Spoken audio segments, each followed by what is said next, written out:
Oi, queridos. Continuando com as nossas histórias da Bíblia, na última nós vimos a genealogia ou a árvore da família de Adão até Davi. Aprendemos com essa história que Deus nos conhece, Ele sabe o nosso nome, Ele se importa comigo e com você. Isso não é maravilhoso? Quero agradecer a todos que estão se inscrevendo no canal. E se é a primeira vez que tu está com a gente, seja bem-vindo. Assiste até o final. Se você gostar, se inscreve também, dê o like, nos ajude a divulgar a palavra do Senhor. E que Deus abençoe sua vida e sempre a Ele toda a honra e toda a glória. Porque Deus se importa comigo e com você. A resposta está em Jeremias 31:3. Com amor eterno eu te amei. Ele se importa porque Ele nos ama. Ele é o meu e o teu Criador. Isso é bom demais, não é? Nossa história, mesmo Deus amando tanto o seu povo, o povo não queria que Deus os guiasse.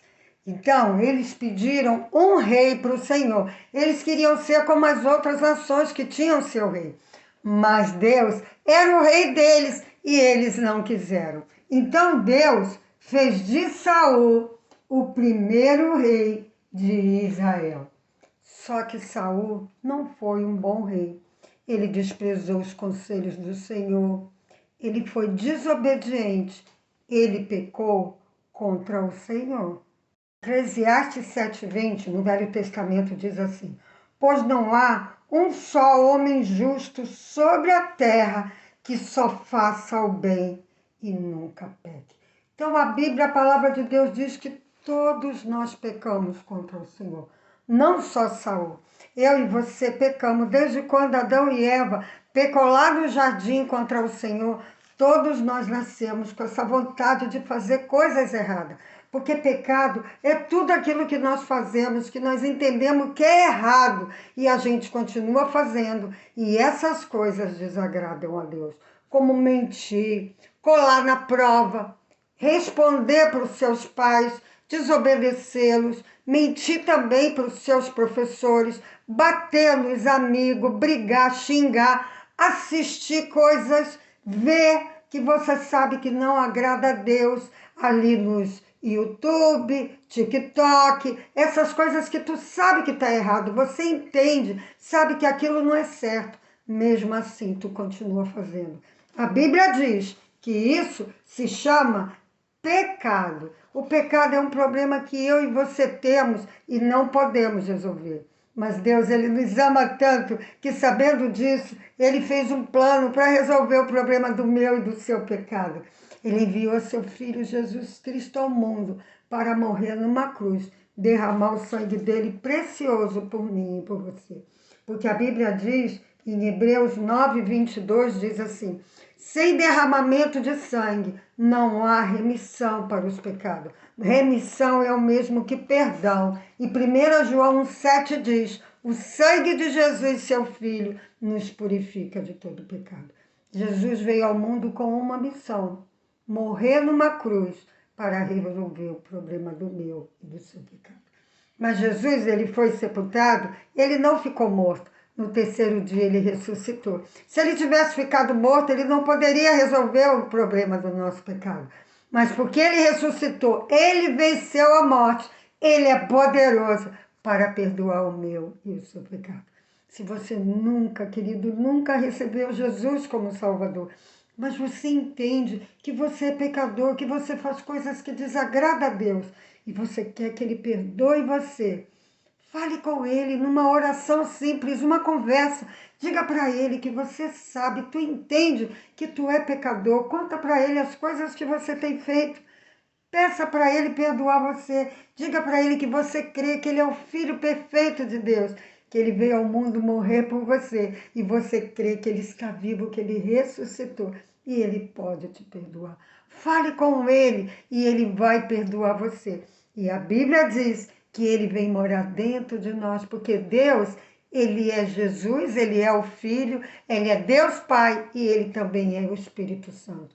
Então, na forma do Espírito Santo, Jesus, que é Deus Pai, Deus Filho, ele vem habitar, vem morar dentro de você e vai te ajudar a fazer as coisas que agradam ao Senhor. Faça isso, não demore. Receba Jesus como seu Salvador. Voltando para a nossa história, Saul, certa vez, os filisteus foram lutar contra ele. E na batalha morreu Saul e 3 dos seus filhos. Então, Davi se tornou rei no lugar de Saul. Davi, ele tinha um exército muito grande. Nesse seu exército, haviam 30 homens que eram diferentes. Eles eram muito corajosos, eles conheciam todas as armas e sabiam usá-las tanto com a mão direita quanto com a mão esquerda. Eles apoiavam Davi em tudo, estavam sempre com ele, ajudando no seu reino. Esses homens foram chamados de os valentes de Davi. Certa vez, os filisteus agora vieram lutar contra Davi. E Davi, o seu exército, venceu. E a palavra de Deus diz que todas as pessoas daquela terra em redor, todas as nações ali, começaram a ter medo de Davi. Davi estava se tornando forte, poderoso, um valente guerreiro com os seus soldados, porque Deus estava com ele e Deus o ajudava. Dessa vez, Davi resolve trazer para Jerusalém a arca do Senhor. E ele segue todas as orientações de Deus, porque somente os levitas poderiam tocar na arca do Senhor.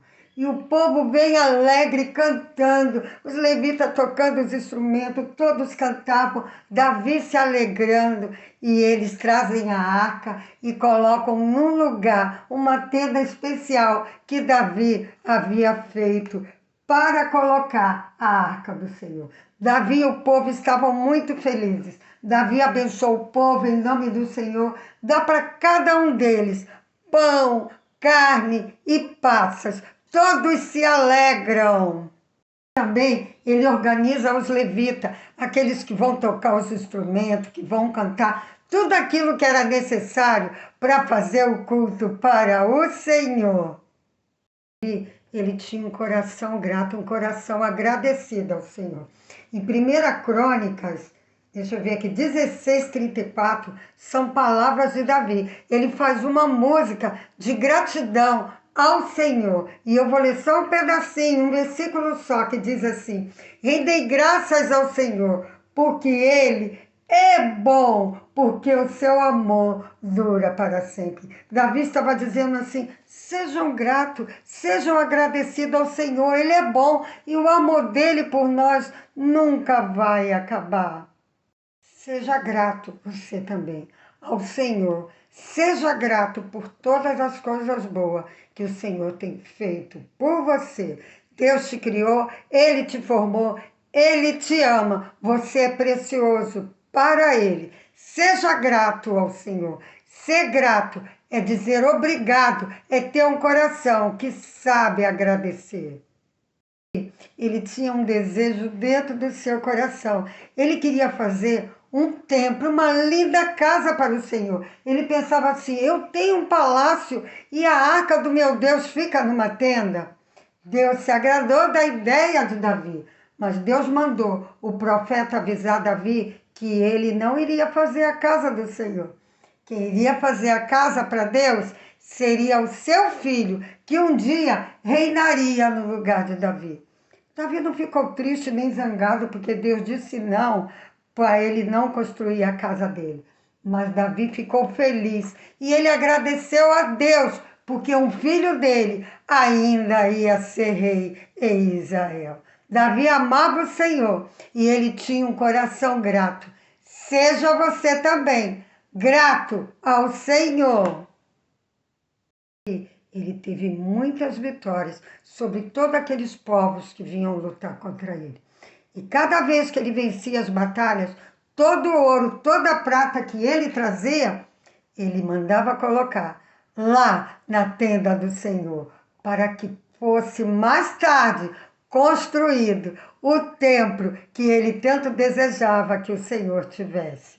O coração de Davi era mesmo um coração cheio de gratidão ao Senhor. Você não acha também? Pois é, devemos ser gratos como Davi. Uma vez, o rei dos Amonitas, ele morreu. E esse rei, ele havia sido bondoso para com Davi. Então Davi, quando soube da sua morte, mandou que seus servos fossem lá para consolar o filho do rei. Só que quando os servos de Davi chegaram lá, eles acharam que os servos de Davi tinham ido espionar a terra para depois lutar contra eles. Então, eles humilharam os servos de Davi. Davi mandou que eles ficassem lá, que os seus servos ficassem, e Davi, ele não gostou nada daquilo que os amonitas fizeram. Quando os amonitas entenderam que tinham errado, eles então fizeram uma coisa muito ruim. Eles, em vez de procurar Davi e falar para Davi que eles haviam errado, acho que Davi iria até desculpá-los, porque o pai, o rei dos Amonitas, que havia morrido, tinha sido bondoso com Davi. Mas eles chamaram os sírios para se juntar ao exército deles e lutarem contra Davi. Quem vocês acham que ganharam? Que ganhou essa batalha? Isso mesmo, se você disse que foi Davi, o seu exército, você acertou. E sabe o que os sírios fizeram? Fizeram paz com Davi e nunca mais quiseram saber de socorrer os amonitas. O Senhor era com Davi em todos os momentos. E Davi, ele era agradecido, ele era grato ao Senhor. Se você já tem o Senhor Jesus como Salvador, você também deve demonstrar gratidão ao Senhor, falando com Ele em oração, confessando os seus pecados, contando suas tristezas, suas alegrias, lendo a palavra do Senhor e obedecendo. Você também pode demonstrar gratidão ao Senhor, sendo um bom filho, estudando, agradecendo os seus pais por aquilo que eles fazem por você, agradecendo a sua mãe porque cuida de você, faz a sua comida, lava a sua roupa, cuida, quando você está doente. Seja grato, agradeça aos seus professores, experimenta um dia falar para o seu professor: professor, obrigado pela aula que o senhor deu, eu gostei muito. Isso é bom, faz bem para o nosso coração e para o coração da pessoa também, quando a gente diz obrigado. Tenha um coração agradecido, porque isso agrada ao coração de Deus. E essa é a vontade de Deus, que eu e você sejamos agradecidos. Que Deus abençoe sua vida, meu querido. Lembre-se que Deus ama você. Você para Ele vale muito, muito, muito, mais do que ouro, mais do que prata. Ele ama você. Fiquem todos na paz do Senhor Jesus. Amém. Você recebeu Jesus como Salvador? Deixa aqui nos nossos comentários e a gente vai ficar bem feliz de saber disso. E vamos poder te ajudar como crescer aprendendo do Senhor. Beijo! Se gostaram do vídeo, se inscrevam no canal, deem o like, compartilhem. Amém!